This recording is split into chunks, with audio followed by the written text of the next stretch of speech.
مسیح کے جلالی قادر نام میں آپ سب کی سلامتی ہو۔ ہم شکر کرتے ہیں خداوند کا کہ وہ ہر وقت ہر لمحہ ہمارے ساتھ رہتا ہے۔ آج ہم سیکھیں گے کہ ہم خداوند کے ساتھ اپنے تعلق اپنے رشتے کو کس طرح بحال رکھ سکتے ہیں۔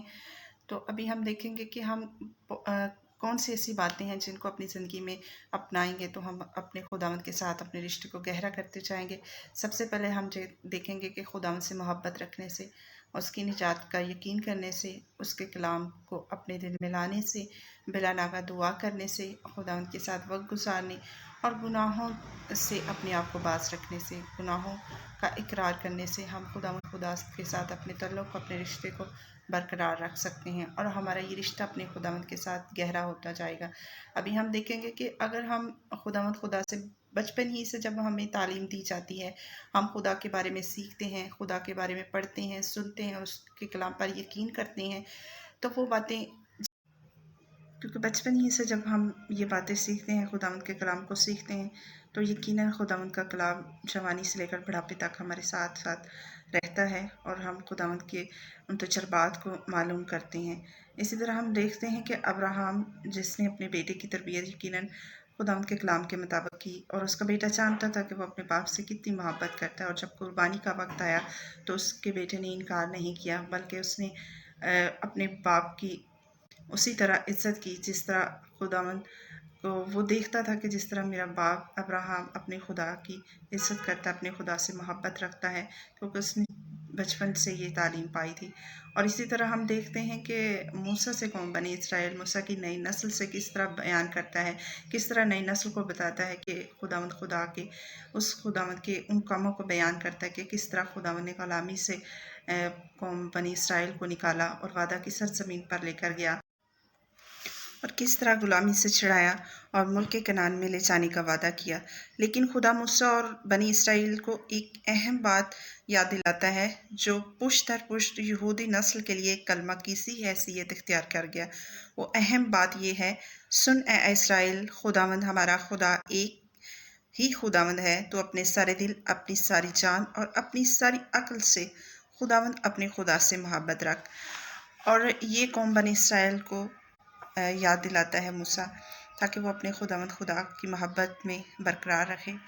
اور آگے ہم دیکھتے ہیں کہ ہم خداوند کی نجات کا کس طرح یقین رکھتے ہیں۔ بعض دفعہ ہم دیکھتے ہیں کہ ہم سمجھتے کہ ہم گناہ گار ہیں، اور یقیناً ابلیس ہمیں یہ بار بار یاد دلاتا ہے کہ ہم گناہ گار ہیں، ہم نجات یافتہ نہیں ہیں، ہم دعا نہیں کر سکتے، ہم چرچ نہیں جا سکتے، یا بہت ساری ایسی باتیں جو ہمارے ذہن میں وہ لاتا ہے تاکہ ہمارا تعلق خدا کے ساتھ برقرار نہ رہے، ہم اس رشتے میں نہ جڑے رہیں جس رشتے میں ہم خداوند کے کلام پر یقین رکھ سکتے ہیں، خداوند کے کلام کو اپنے اندر لے سکتے ہیں،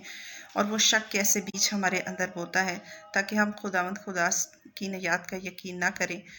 تو آگے ہم دیکھتے ہیں کہ ہم خداوند کے کلام کو جب ہم اپنے اندر لیتے ہیں، خداوند کے کلام کو ہم روز پڑھتے ہیں، بلا ناغہ دعا کرتے ہیں، خداوند خدا کے ساتھ ہم اپنا وقت گزارتے ہیں، تو یقیناً ہم روحانی اور جسمانی طور پر بڑھتے ہیں، ہماری بڑھوتی اور ترقی ہوتی ہے، ہمارا رشتہ خداوند خدا کے ساتھ برقرار رہتا ہے۔ یہی ایسی باتیں ہیں جو ہماری زندگی میں چھپ آتی ہیں اور ہم روحانی ترقی پاتے ہیں، ہم روحانی جذبے اور جوش سے بھرے رہتے ہیں۔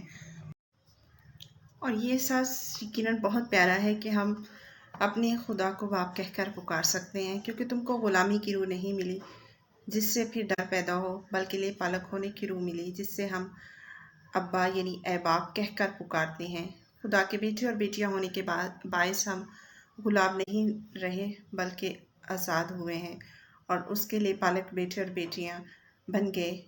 اور یہ شرف اس نے ہمیں بخشا کہ ہم اسے باپ کہہ کر پکار سکتے ہیں۔ اور جب ہم اس چیز کو اپنے اندر لیتے ہیں، جب ہم اس بات کو کلام کی اس بات کو اپنے اندر لیتے ہیں، تو ہمیں بڑا اچھا احساس پیدا ہوتا ہے کہ ہمارا باپ، اس کو ہم ایک باپ کے طور پر جانتے ہیں، ایک باپ کی حیثیت سے پکار سکتے ہیں۔ جب ہم دنیاوی باپ کو پکارتے ہیں، دنیاوی باپ سے کوئی چیز مانگتے ہیں، تو ہم ایک اختیار رکھتے ہیں، ہم سمجھتے ہیں کہ ہم اس کے بیٹے اور بیٹیاں ہیں تو وہ ہمیں دے گا۔ اسی طرح ہم اپنی آسمانی باپ سے بھی اسی طرح سے مانگتے ہیں، اور یہی ہم یقین رکھتے ہیں کہ ہمارا آسمانی۔ ابھی ہم سب سے اہم پوائنٹ کی طرف جائیں گے، وہ ہے گناہ سے نفرت۔ دیکھتے ہیں کہ جب گناہ ہماری زندگی میں آئے گا، ہماری زندگی میں پاکیزگی نہیں رہے گی، تو ہمارا تعلق اپنے خداوند خدا کے ساتھ برقرار نہیں رہ سکتا۔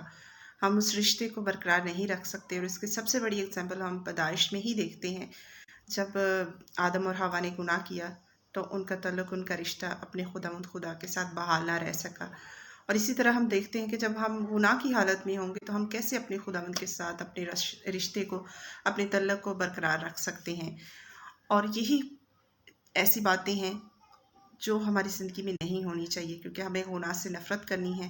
ہمیں اپنے آپ کو پاکیزگی کی حالت میں رکھنا ہے، تاکہ ہم اپنے خداوند کے ساتھ اپنے رشتے کو، اس محبت کو برقرار رکھ سکیں جو خداوند خدا چاہتا ہے۔ اور ہم اس کی قربت، اس کی نزدیکی میں تبھی آئیں گے جب ہماری زندگی میں گناہ نہیں ہوگا، کیونکہ ہمارا زمین، ہم اپنے رشتے کو بحال کر سکتے ہیں اگر ہم اپنے گناہوں کا اقرار کریں، تو وہ ہمارے گناہوں کو معاف کرنے اور ہمیں ناراضگی سے پاک کرنے میں سچا اور عادل ہے۔ یقیناً خداوند خدا معاف کرنے کی قدرت رکھتا ہے، اور وہ معاف کرتا ہے، وہ ہمیں پکارتا ہے، اور ہماری ہر ایک غلطی خدا کو وہ یقیناً ہماری زندگیوں سے چاہتا ہے کہ ہماری زندگیوں سے جائیں۔ تو اگر آپ ایسا چاہتے ہیں تو ایسی ناراضگی، ایسی باتوں کو، ایسے گناہ کو جو آپ کی زندگی میں ہے، جو آپ کو اپنے خداوند خدا کے ساتھ تعلق کو برقرار رکھنے اور اس کے ساتھ کھڑے رہنے سے باز رکھتی ہیں، آپ اپنی زندگی سے دور کریں اور اپنی پاکیزگی کی حالت میں رہیں، تاکہ آپ اپنے خداوند خدا کے ساتھ اپنے رشتے کو برقرار رکھیں۔ آپ کا رشتہ اپنے خداوند خدا کے ساتھ ویسا ہی رہے جیسا آپ چاہتے ہیں، جیسا آپ کا خدا چاہتا ہے۔ آپ اس کی نجات کا یقین کریں، اپنے خدا کے ساتھ اپنا وقت گزاریں، دعا میں اپنا وقت گزاریں، کیونکہ دعا اور بلا لگا دعا کریں اور دعا میں اپنا وقت گزاریں، اپنی تمام ایکٹیویٹیز اپنے خداوند خدا کے ساتھ رکھیں، اور خداوند کا شکر کریں اور کہیں کہ خداوند تیرا شکر کرتا ہوں کہ تو نے مجھے اپنا کلام دیا تاکہ میں روحانی طور پر مضبوط ہوں۔ اور یقیناً خداوند کا کلام جو ہر لمحہ تازہ ہے، ہمیں تازگی بخشتا ہے، اور ہمارا رشتہ اپنے خداوند کے ساتھ بحال رکھنے میں ہماری مدد اور رہنمائی کرتا ہے۔ خداوند خدا آپ کو اور مجھے اس کلام کے وسیلہ سے برکت دے۔ آپ سب کی سلامتی